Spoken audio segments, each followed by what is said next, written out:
Jeudi. Pour faire le tour de la question sur Europe 1, question d'actualité d'abord, et c'est étonnant parce qu'on a tous sentiment comme une gueule de bois. C'est un climat très très particulier ce matin. Si vous étiez à Paris ou si vous avez vu ces images un peu partout en France de ces scènes de violence, comment diagnostiquer ce climat insurrectionnel? Comment expliquer ce débordement de violence? Le feu couvait-il depuis si longtemps que cela? Et comment le gouvernement doit répondre à la question et aux préoccupations pour vous face à cette contestation de rue dont vous pensez à 80% qu'elle va se poursuivre et se durcir? Qu'en pensent nos invités? Ils sont là pour nous éclairer, le sociologue Jean Viard et Bruno Jeudi de Paris Match qui nous rejoint. Dans un instant, on vous écoute évidemment. Vos analyses, votre sentiment aussi dès maintenant au 3921, Julien. 3921 et pour les réseaux sociaux, le hashtag Europe 1. Et puis à 10h, je pose cette question avec vous et je sens que vous serez très inspiré pour y répondre, ma chère Julie. C'est pas facile, mais très intéressant. Qu'est-ce qu'être cultivé aujourd'hui? Est-ce une forme d'intelligence? Après tout, le journaliste François Reynard nous aidera à explorer ce sujet. Lui qui publie le Petit Larousse de la culture générale. Nous sommes ensemble jusqu'à 11h, chers amis. 9h, 11h. On fait le tour de la question avec Wendy Bouchard sur Europe 1. Et avec Jean Viard, sociologue et directeur de recherche au CNRS et au CEVIPOF. Bonjour Jean Viard. Bonjour. Merci d'être avec nous, vous qui êtes souvent à Marseille et qui avez justement analysé les choses aussi bien à Marseille qu'au Puy-en-Velay, qu'à Avignon, qu'à Toulouse, avec une série de débordements, pas simplement circonscrits à Paris, mais évidemment, les symboles touchés dans la capitale ont été forts et forts de sens. Hier, réunion de crise convoquée à l'Elysée. Aujourd'hui, Matignon en ébullition pour tenter de trouver des solutions. Ce qui se trame au plus haut sommet de l'État, on va essayer de l'analyser avec vous. Bonjour Bruno Jeudi, pour Paris Match, dont vous êtes chef du service politique. De quelle crise parle-t-on? Jean Viard, ça fait 3 semaines maintenant que vous suivez ce mouvement des Gilets jaunes. Depuis ses débuts, je me souviens que vous nous aviez bien expliqué les choses. Au départ, cette France qui se lève tôt, voilà ce que sont au fond ces Gilets jaunes. Mais c'est un mouvement en mutation et qui nous occupe au quotidien. Voilà pourquoi on prolonge aussi la réflexion aujourd'hui. C'est un mouvement en mutation parce qu'au fond, il catalyse au fond un certain nombre de choses. Mais sur le fond, c'est quand même la même chose. C'est-à-dire, au fond, je dirais, c'est la révolte de l'ancienne population, celle du monde industriel, comme on disait, des ouvriers, des gens qui travaillent avec leurs mains, des petits patrons, des gens qui ont des emplois, petits emplois, c'est pas des chômeurs pour la plupart, c'est des emplois entre 1000 et 2000 euros, on va dire. Et c'est les gens du grand périurbain, qui au fond, et du monde rural, qui au fond avaient réussi leur vie sur un modèle qui est aujourd'hui dépassé. C'est-à-dire réussir leur vie, c'était quitter le tissu social, c'était quitter les HLM, aller acheter une maison à 20, 30, 40 kilomètres, être propriétaire, que les femmes se mettent au salariat. On est passé de 50% de salariés à 85%, 83% en 40 ans. Tous ces gens-là avaient réussi leur vie. Et d'un coup, on vit une nouvelle révolution industrielle, qui est une révolution numérique, qui est une révolution écologique, qui fait qu'en gros, aujourd'hui, ce qui est bien, c'est de vivre en ville, d'être connecté sur Internet, d'être branché sur Mythique, etc. Et il y a 2 mondes, et ils sont à peu près aussi lourds, c'est 50% des Français chaque fois.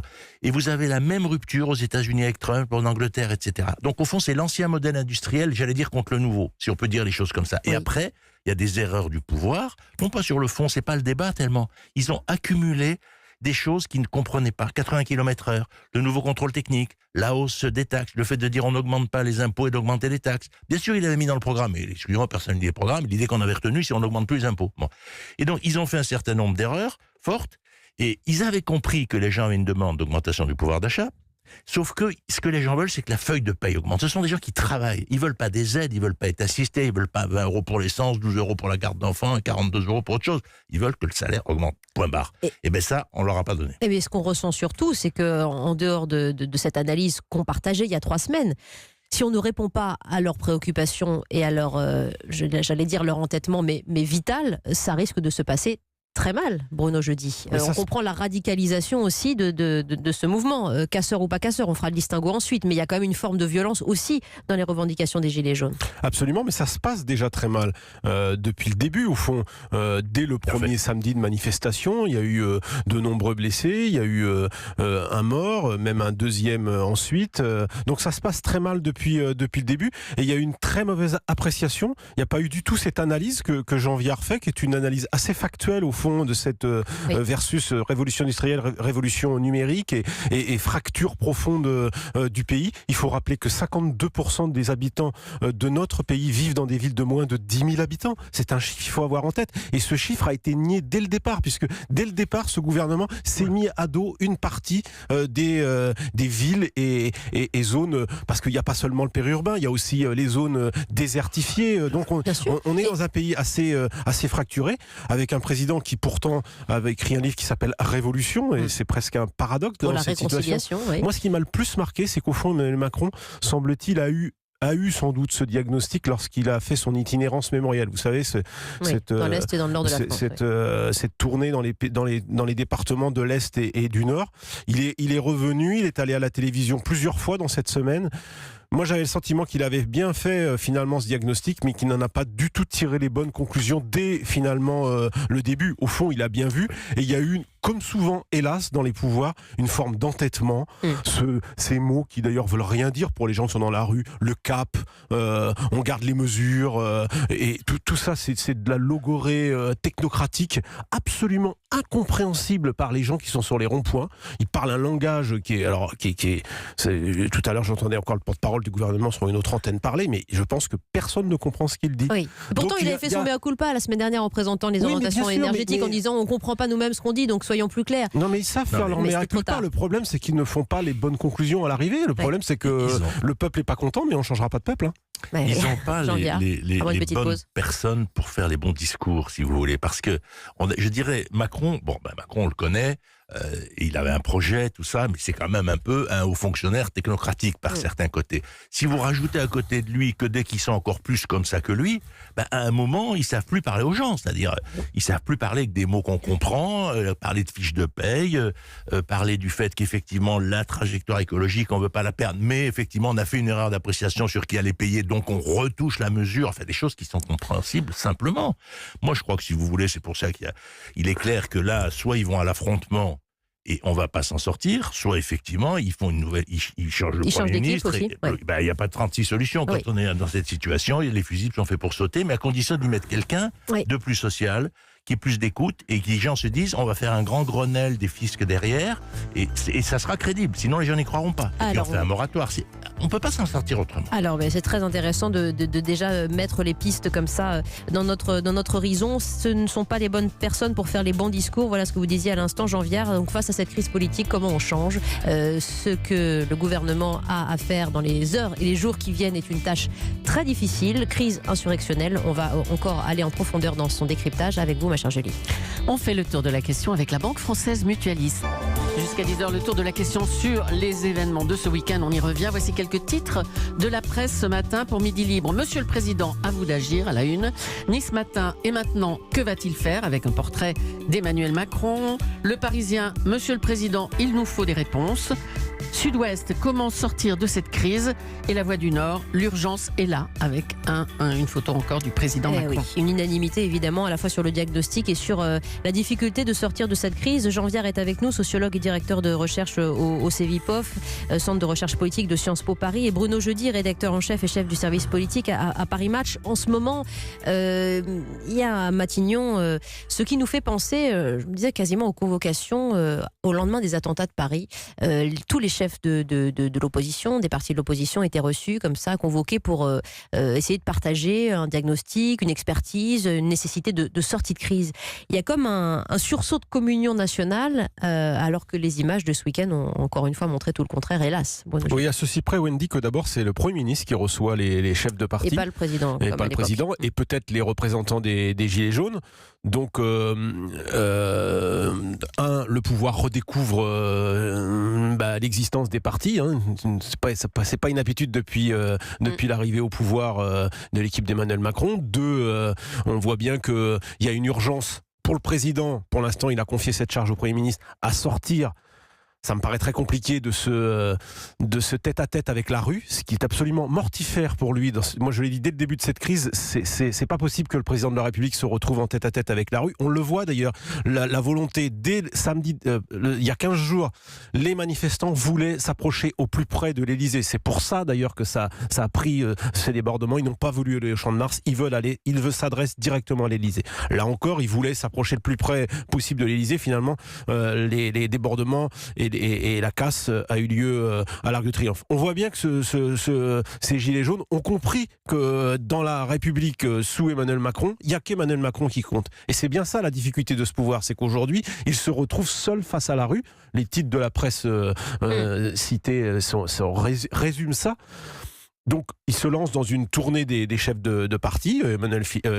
Édouard Philippe va les recevoir, ainsi que la maire de Paris.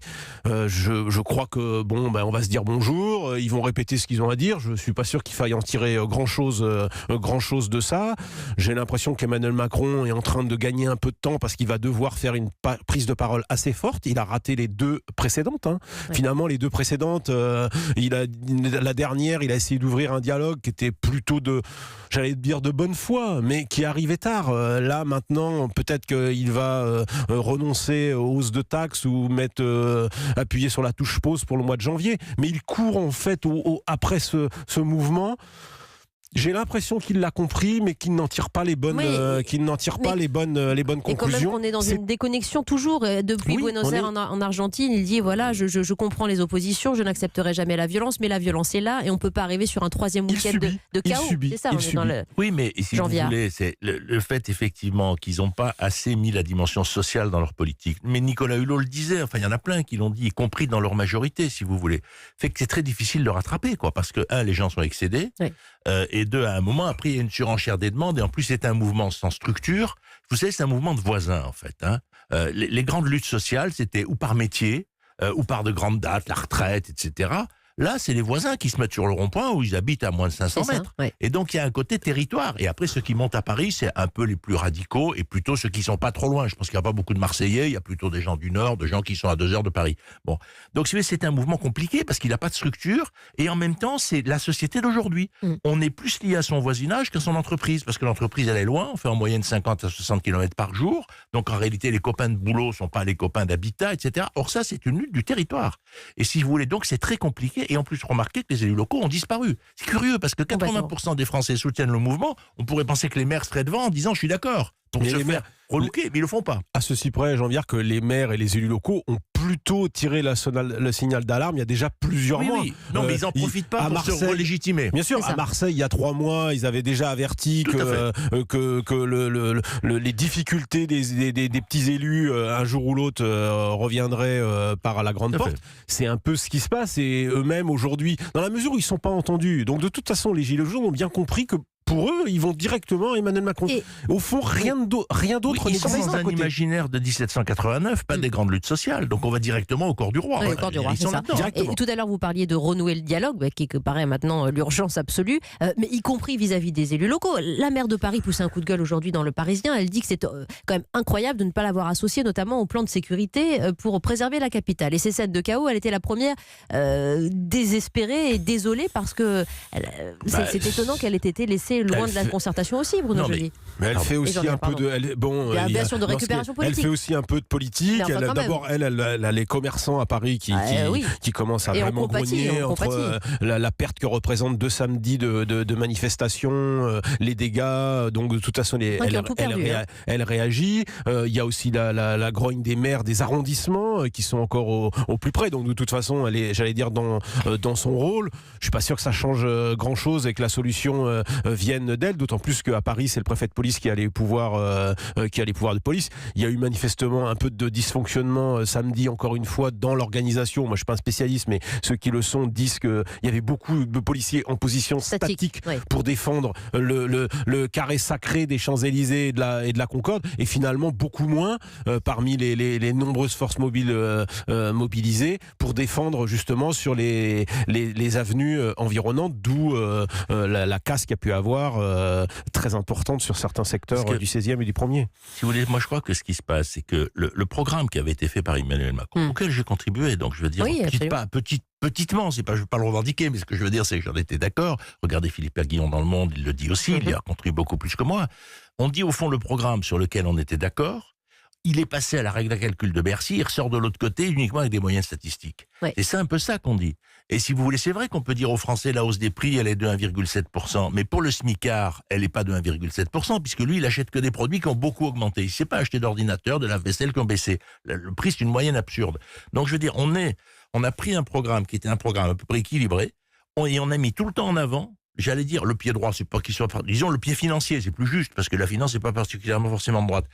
Et du coup, il y a un déséquilibre qui s'est créé très fort. Et comme en plus, ce sont des gens de la ville, ce sont des gens des grandes écoles, cette conflit entre, au fond, j'allais dire le monde de Trump et le monde de Clinton, si on voulait le dire au mode américain, c'est-à-dire les grandes métropoles contre le périurbain, ils l'ont pas vu. Ils l'ont pas entendu. Ce qui est surprenant, parce que Castaner, par exemple, qui était élu de Forcalquier à côté de chez moi, je veux dire, on est dans le même territoire. Il est dans le grand périurbain de Marseille, donc on pourrait dire il a pensé ça. Ben pas du tout. Oh, mais regardez qui envoie. Le gouvernement envoie hier, par exemple, pour l'émission politique de France 2, une jeune pousse, certes très talentueuse, Gabriel Attal, mais qui est un jeune de la politique, qui n'a pas d'expérience. Donc dans la communication aussi, il semble dépassé. Donc comment on peut envoyer un jeune de 27 ans défendre face à une crise ils l'ont envoyé à ses politiques institutionnelle. Oui, mais alors là, vous touchez du doigt un autre problème qui est celui d'une majorité qui est en grosso modo sans poids lourds, ou des poids lourds qui ont pris de la distance avec Emmanuel Macron. Je pense à Gérard Collomb qui est parti. Je pense à François Bayrou, dont on sait qu'il est plutôt contre, qu'il est grognon et qui, lui, ça fait déjà plusieurs semaines qu'il plaide pour un gel des hausses de taxes. Jean-Yves Le Drian dit à peu près la même chose, du coup on l'entend pas dans les médias, et du coup on voit évidemment la jeune garde qui fait pas long feu et fait pas le poids face aux politiciens habituels, qui retrouvent non pas de la voix, mais l'occasion de se faire entendre. C'est ça. Crise majeure, en tout cas sous la 5e République. Je vous laisse encore l'analyser, évidemment, messieurs. Nous sommes ensemble jusqu'à 10h avec les auditeurs. N'hésitez pas à nous appeler au standard, chers amis. Je donnerai juste après la pause la parole à Paul qui nous écrit et qui nous appelle de La Roche-sur-Yon. Sur les réseaux sociaux, vous pouvez également réagir. 3921 pour le standard et le hashtag Europe 1 pour les réseaux sociaux. 9h, 11h, Wendy Bouchard sur Europe 1. Gilets jaunes, on en parle encore ce matin avec Wendy Bouchard et ses invités. Que révèle le mouvement de notre société? Avec toutes les unes de la presse, toutes les radios, toutes les télés mobilisées sur ce sujet-là. Alors on accuse souvent les médias de faire le jeu de ce mouvement. Pas du tout. Jean Viard et Bruno Jeudi, enfin en tout cas pas sur Europe 1. Simplement c'est un mouvement grave, donc on doit l'analyser. On se doit aussi en profondeur justement d'essayer de trouver des solutions et vraiment des réflexions sur le sujet, alors que Le Havre-Normandie titre aujourd'hui que la semaine sera décisive sur le front des Gilets jaunes en une de la montagne. Et maintenant, point d'interrogation, c'est bien la question que partage, je pense, une partie des autorités au sommet de l'État. Jean Viard, juste un petit mot sur ce conflit média, politique et le fait de nous accuser d'alimenter aussi cette colère, cette haine qu'on voit aussi dans ces comportements. Vous savez, il y a 3 ennemis dans la France d'aujourd'hui. Il y a les riches, les bobos et les journalistes. Donc, si vous tapez là-dessus, vous êtes déjà sûr d'être adulé par le peuple. Après, ce qui est vrai, c'est que je pense que les télés, on continue, modifient les modèles des luttes sociales.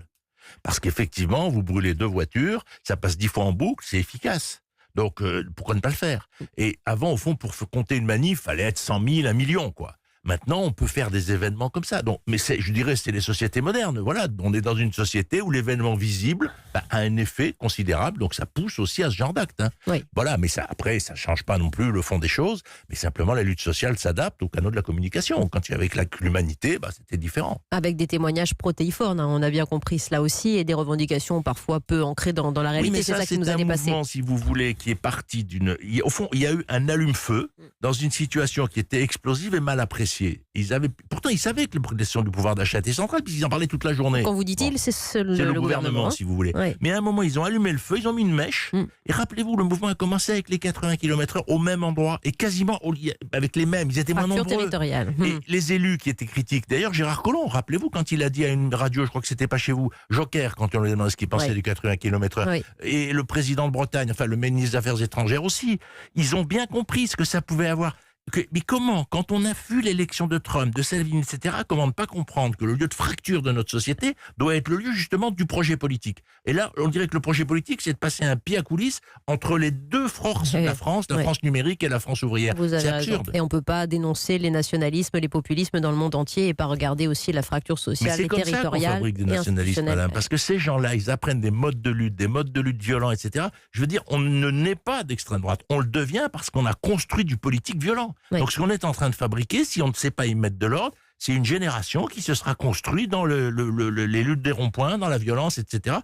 Et là, ça construit une génération politique. C'est terrible pour Emmanuel Macron. D'ailleurs, on a vu à son encontre des slogans repris, tagués sur les murs de Paris, sur l'Arc de Triomphe. Emmanuel Macron, on traverse la rue, on va traverser la rue. Enfin, c'est la première fois quand même que des mots d'un président sont repris comme ça de manière si terrible, désemparé et ironique, Bruno Jeudi. Oui, ce qui me frappe depuis le début de ce mouvement des Gilets jaunes, c'est que c'est sa personnalité qui est vraiment pris en grippe par les Gilets jaunes qui sont sur les ronds-points et sur les points de blocage.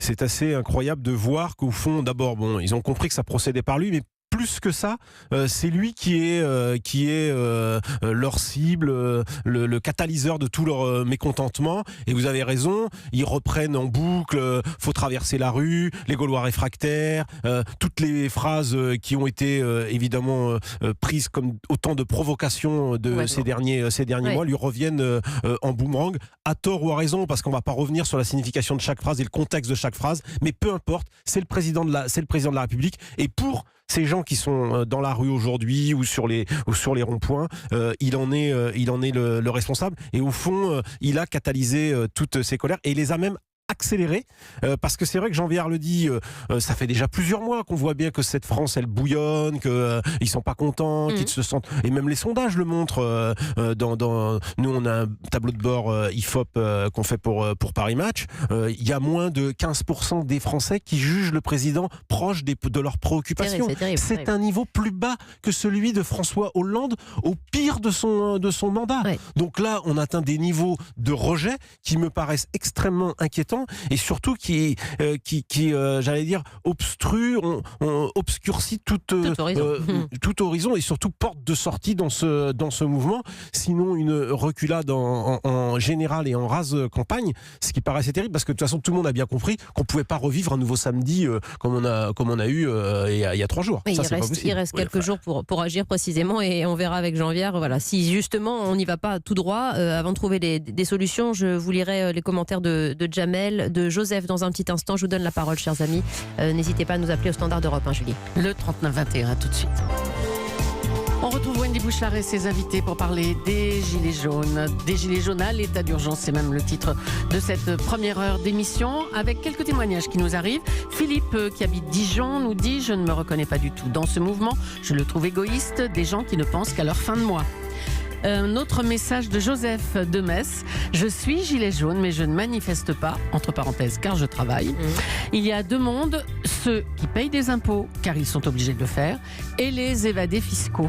Cette gronde sociale est compréhensible. Tous les politiques parlent pour ne rien dire. Voilà, beaucoup de sujets d'incompréhension, de réflexion. En tout cas, 80% d'entre vous, chers amis, on a lancé une petite enquête sur Facebook, pensent que le mouvement va encore s'amplifier. Et 72%, selon le dernier sondage IFOP, 72% des Français soutiennent encore ce mouvement des Gilets jaunes, qu'on analyse avec Jean Viard, sociologue et directeur de recherche au CEVIPOF, et avec Bruno Jeudi, chef du service politique à Paris Match. On parlait de la nécessité de changer d'équipe pour entrevoir ce nouveau monde justement différemment. Et on citait Gérard Collomb qui déjà avait mis son joker sur l'histoire des 80 km/h. Cette équipe d'ancienne garde, j'allais dire, Bruno Jeudi, elle aurait senti mieux le feu couvé et la nécessité de changer de braquet sur la politique sociale. Bon, en tous les cas, factuellement, il est incontestable que aussi bien le Lyonnais Collomb que le Breton Le Drian, voire le Béarnais Bayrou, qui a quitté le gouvernement il y a longtemps, ont tous les 3 tiré le signal d'alarme du côté de l'Élysée pour leur dire,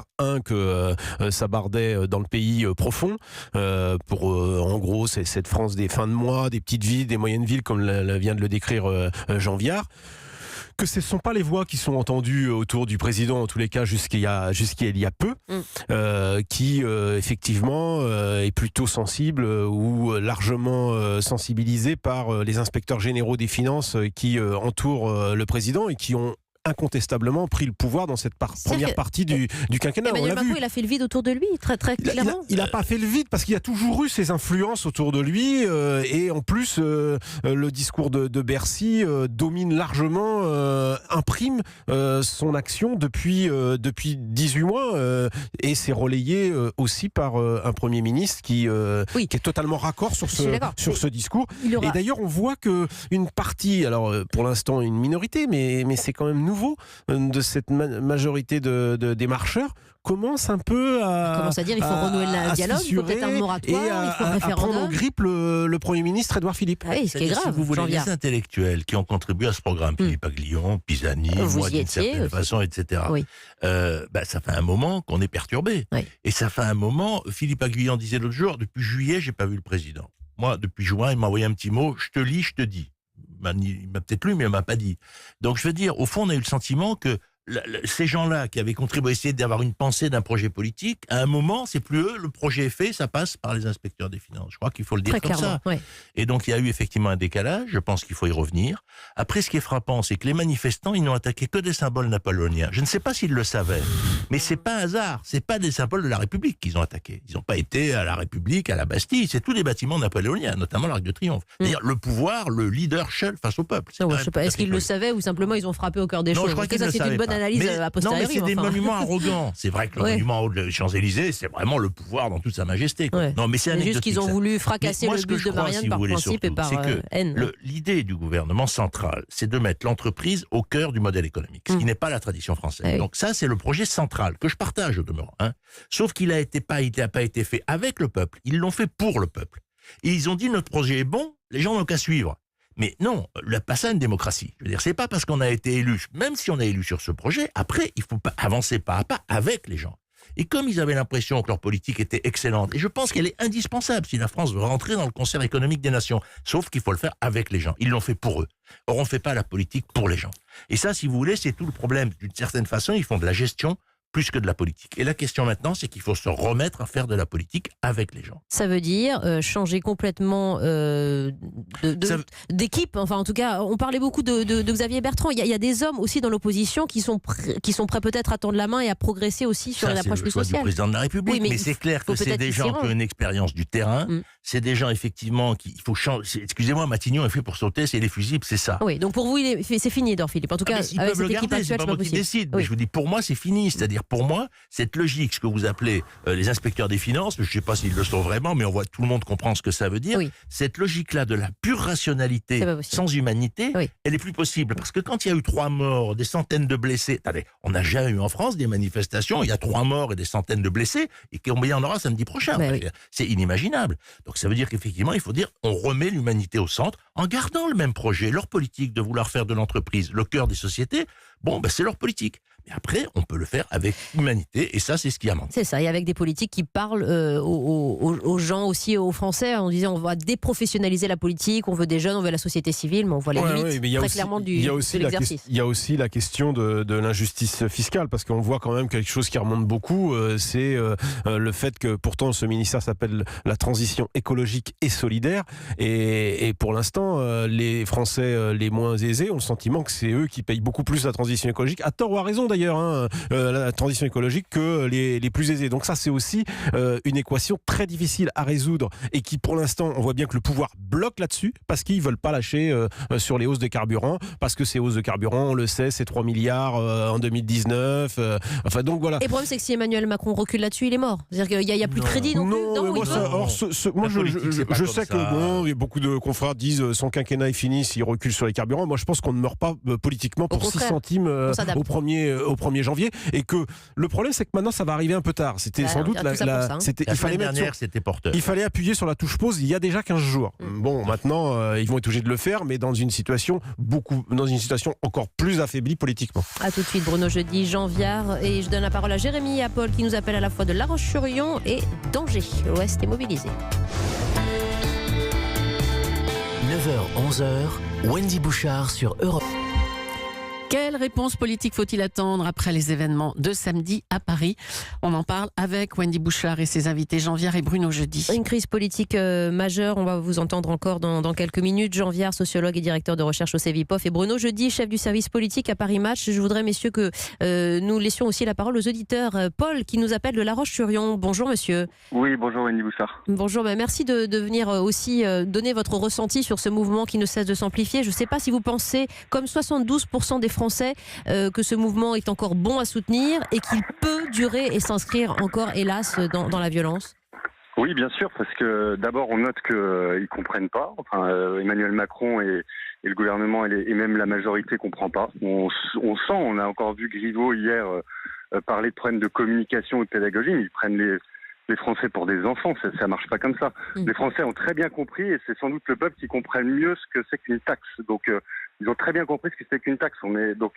Ça, c'est la première chose. La deuxième chose, c'est qu'il ne faut pas qu'ils s'étonnent que toutes les manifs en France, celle de samedi dernier ou celle du 1er mai terminent comme ça, puisqu'ils ont donné raison aux mêmes casseurs d'extrême gauche ou d'extrême droite, peu importe, sur le dossier Notre-Dame-des-Landes. Donc, faut pas qu'ils s'étonnent que ça se termine comme ça. Pour se faire entendre dans ce pays, maintenant, il faut tout casser.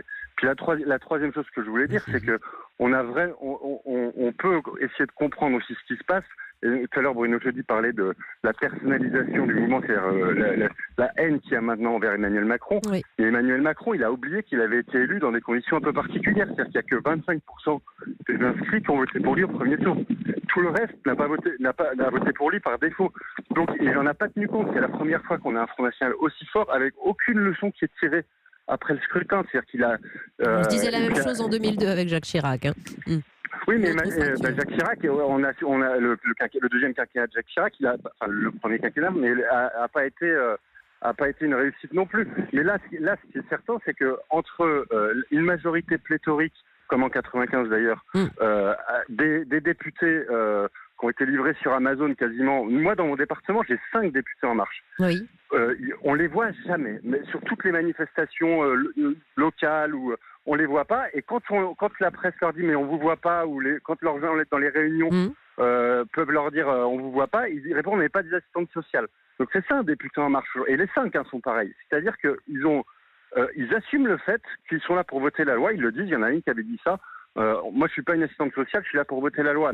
Et du coup, les gens ne voient plus des représentants, voilà. Et on parlait des corps intermédiaires tout à l'heure, Paul, et c'est vrai que voilà, le souci d'une nouvelle garde aussi, c'est qu'elle n'a pas forcément les codes. Jean-Pierre va vous répondre à cette analyse. Non, mais ce que dit Paul est assez juste. Alors après, en même temps, c'est la première fois qu'on a des députés qui ne sont pas élus locaux. Oui. Donc ça, c'est pas la faute d'En Marche, puisque ça a été décidé avant. Et ce qui fait qu'effectivement, au fond, c'est quasiment des techniciens de la loi. Qui devraient quand même être aussi en phase avec les préoccupations des citoyens. Ils se réunissent quasiment 6 jours par semaine. Et donc, effectivement, ils ont été dans une culture de travail législatif tout le temps. Et au fond, ils n'avaient aucun lien avec le territoire. Il y en a beaucoup qui ont été désignés parce qu'ils ont déposé un dossier, etc. Et puis, il y a une telle vague, si vous voulez, qu'en gros, tous ceux qui étaient contre un type du Front National ou une fille sont passés. Tous. Après, il y en a d'autres qui sont passés à d'autres endroits, qui étaient des retransmis, j'allais dire, du PS, etc.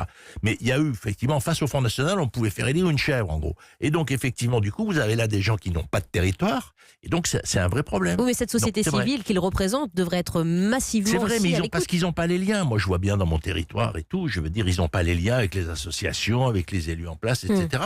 Et peut-être qu'ils s'en sont pas suffisamment préoccupés, mais aussi parce qu'ils avaient le sentiment que la politique du territoire n'était pas au cœur de la politique du gouvernement. Il disait juste un mot sur les violences aussi, Notre-Dame-des-Landes. Comment on s'en sort aussi avec la pression violente. C'était assez intéressant l'analyse de Notre-Dame-des-Landes, c'est un bon exemple. Il y a un peu ce discours au fond de la ZAD, parce que quelque part, les ronds-points, c'est des micro-ZAD, d'une certaine façon. Principe où il y en a qui pouvaient mettre une petite tente et y rester. Vous parlez d'or. Vous parlez d'or. On va pas rouvrir le dossier de Notre-Dame-des-Landes, mais je pense qu'au mois de janvier, lorsque le gouvernement finalement donne raison en quelque sorte aux zadistes, on a aussi une réplique, j'allais dire, d'un autre genre. Et il faut pas comparer avec ce qui se passe aujourd'hui. Juste un point sur ce que disait Paul à propos des députés de La République En Marche. Très bien de changer le personnel politique. Le problème, c'est que là, d'un seul coup, on n'a pas totalement vu que les nouveaux députés élus, évidemment, n'étaient pas des élus locaux. D'où l'erreur du gouvernement de se mettre en difficulté avec les élus locaux. On l'a vu, quand même, ils ont réussi à se mettre, l'Association des maires de France, l'Association des présidents de région, l'Association des présidents de département contre eux. Fallait quand même le faire avec des gens qui n'étaient pas spécialement des anti-Macron. Je pense que là, il y a eu vraiment un déficit d'écoute, alors que le fait que les députés ne soient plus des élus locaux, forcément maintenant, ce sont les élus locaux qui sont en première ligne et qui ont tiré le signal d'alarme sur tous les dossiers dont on vient de parler depuis plusieurs mois. Avec des élus En Marche, vous le disiez quand même, qui appellent justement à renouer le dialogue, à un moratoire, pour certains, même un référendum du côté de l'opposition pour les autres. Voilà, redonner la parole au peuple, faudrait-il déjà l'écouter en effet. Oui. À l'intérieur d'En Marche, etc. Et oui, beaucoup de discussions. On va vous redonner la parole, cher Jean-Viard et Bruno, jeudi, avec Jérémy qui nous rejoint d'Angers dans un instant. 9h, 11h, Wendy Bouchard sur Europe 1. Le mouvement et la contestation peuvent-ils encore s'amplifier selon vous? Si on consulte les chiffres du ministère de l'Intérieur, la journée de samedi aura rassemblé 75 000 manifestants dans toute la France, 106 000 samedi dernier et 282 000 dimanche il y a 15 jours. Donc une mobilisation en baisse, mais un niveau de violence qui monte d'un cran à chaque fois. Et puis ce témoignage d'Hugo qui nous écrit de Rennes. Combien de morts attend le gouvernement pour enfin répondre aux préoccupations que cherche le pouvoir en faisant la sourde oreille? Oui, c'est la question qu'on vous relaie. Jean Viard, vous qui êtes sociologue et qui avait participé il y a plus de 2 ans maintenant au fondement aussi du programme d'Emmanuel Macron. Que se passe-t-il? Gérard Collomb disait le pouvoir isole, mais à ce point, c'est-à-dire que c'est un enfermement presque mental à ce niveau. C'est compliqué parce qu'en même temps, si on donne les chiffres que vous donnez, sont petits. Si on peut dire qu'il y a 76 000 manifestants, je ne sais pas si le chiffre est vrai parce qu'il va être contesté, mais en gros, il n'y en a pas 500 millions. Quoi. Bon. Donc on peut presque se dire, bon, c'est maîtrisable. Et c'est ça aussi qui fait, il y aurait eu 500 000 manifestants. Le gouvernement est obligé de reculer. Quand il y en a 80 000, même s'ils cassent, au fond, on se dit c'est qu'on a plus de policiers qu'eux, on peut presque les tenir. Et c'est ça aussi. Alors, c'est qui compte, c'est que le soutien de l'opinion publique augmente. Oui. En moyenne, en France, il y a 60% des gens qui soutiennent quand il y a des manifestations. C'est une habitude, on aime bien les trucs par délégation. Là, on est à plus de 80%. En gros, on a 20 points de plus. Il faut donner des chiffres pour être précis, ça veut dire que c'est populaire. Et même quand il y a des violences, et même je pense que ces violences ne sont pas entièrement mal vues. Et puis les gens font le distinguo entre les casseurs et les gilets jaunes, c'est ça aussi. Oui, mais c'est pas entièrement vrai parce qu'une partie des casseurs sont des gilets. Il y a des casseurs professionnels, il y a des casseurs gilets jaunes quand même. Et puis il n'y a pas que ça. Les gens qui ont fait tomber les grilles à Paris, tout ça, c'était pas évident que c'était des casseurs professionnels. Non, il y a une société exaspérée. C'est une cocotte minute qu'on a laissée petit à petit chauffer sans enlever le sifflet. Oui. Et à un moment, ça vous explose au nez. C'est ça où on est. Et c'est pour ça que c'est très compliqué parce qu'en même temps, le pays est très endetté.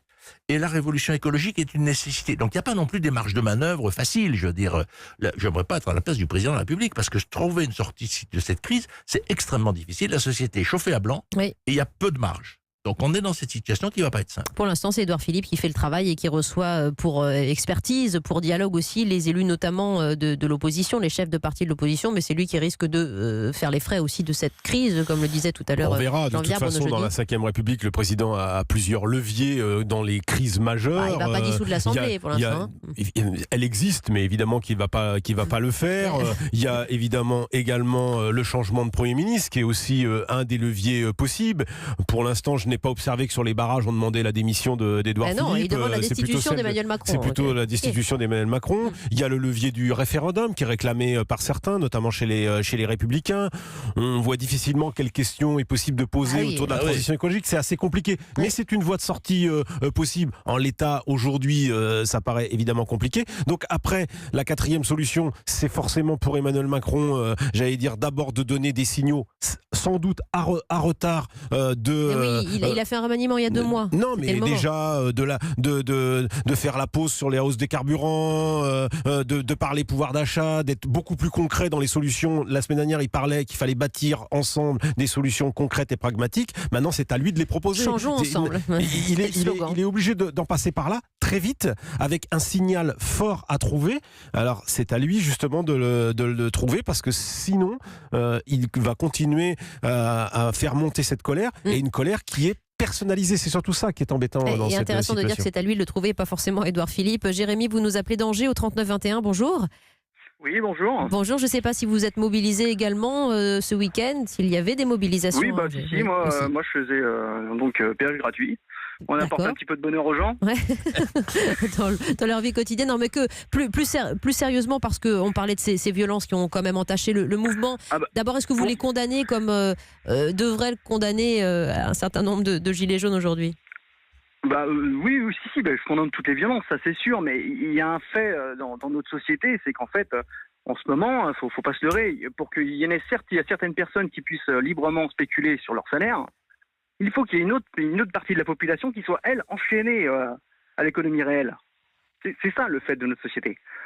Et donc, de toute façon, pour que ça change, il y en a qui ont besoin de défendre leurs intérêts, il y en a d'autres qui va falloir qu'ils en prennent. Donc, il y aura une violence qui va s'installer obligatoirement.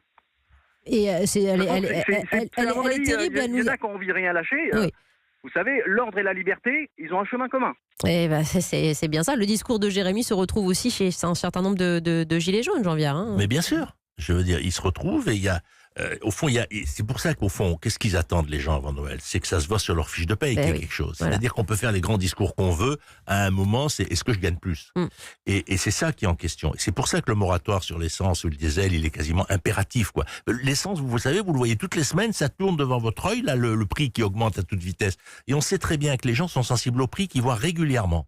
Le pain, l'essence, les pommes de terre, parce que les autres prix, on les voit pas régulièrement. Donc là, on est dans cette situation, mais on voit bien même dans ce que dit Jérémy, il condamne la violence, mais en même temps, il dit s'il n'y a pas de violence, on ne voit pas. Oui. En gros, et s'il n'y a pas d'autre excusez-moi de tirer un peu le solution, propos. Donc ça veut bien dire qu'on n'est pas du tout prêt de s'arrêter s'il n'y a pas une mesure très sensible. Un dernier petit mot de Nathalie qui nous écrit de Marseille. Les Gilets jaunes montrent que nous sommes arrivés au bout d'un système, la politique dans notre pays et surtout en Europe, avec des gouvernements des pays européens qui n'ont pas la main mise sur leurs économies. J'en viens. Il y a aussi ce... Oui, mais on peut trouver des solutions dissension. nationalistes au problème de l'économie. Personnellement, je crois que le monde d'aujourd'hui ne peut plus être nationaliste en économie. Mais il faut faire attention, Jean-Pierre, ce sont les fameuses casquettes rouges qui avaient porté Donald Trump au pouvoir. Nous avons les Gilets jaunes. Et moi, je pense que c'est du Trumpisme sur le fond. Même si, effectivement, c'est le même type de phénomène, y compris dans le côté mâle blanc très puissant, etc. Toutes ces valeurs qu'on voit chez Salvini, etc. Ça ne veut pas dire qu'ils viennent d'extrême. On n'est pas d'extrême droite. À un moment, on se reconnaît dans une façon de faire de la politique. C'est ça qui est en train de se construire et c'est ça qui est très dangereux à moyen terme. Avec la gestion de crise à la tête du gouvernement et on imagine à l'Élysée la préoccupation constante d'Emmanuel Macron. Il faut accélérer la baisse des impôts. Voilà ce que dit Bruno Le Maire il y a quelques instants au cœur de cette crise et de ce mouvement populaire et insurrectionnel à certains égards. Comment ? Je dis, c'est son job. Bah oui, quand même, oui. Jean Viard, merci. Merci de ces analyses croisées. Vraiment, nous avions besoin aussi en profondeur d'analyser avec vous ce mouvement. Bruno Jeudi, à bientôt. Merci Wendy. Évidemment, nous vous laissons, chers amis, l'antenne ouverte au 3921 sur les réseaux sociaux. Vous pouvez témoigner et nous donner aussi votre sentiment qui s'amplifie lui aussi manifestement. On se retrouve dans un instant pour parler culture générale, Julie.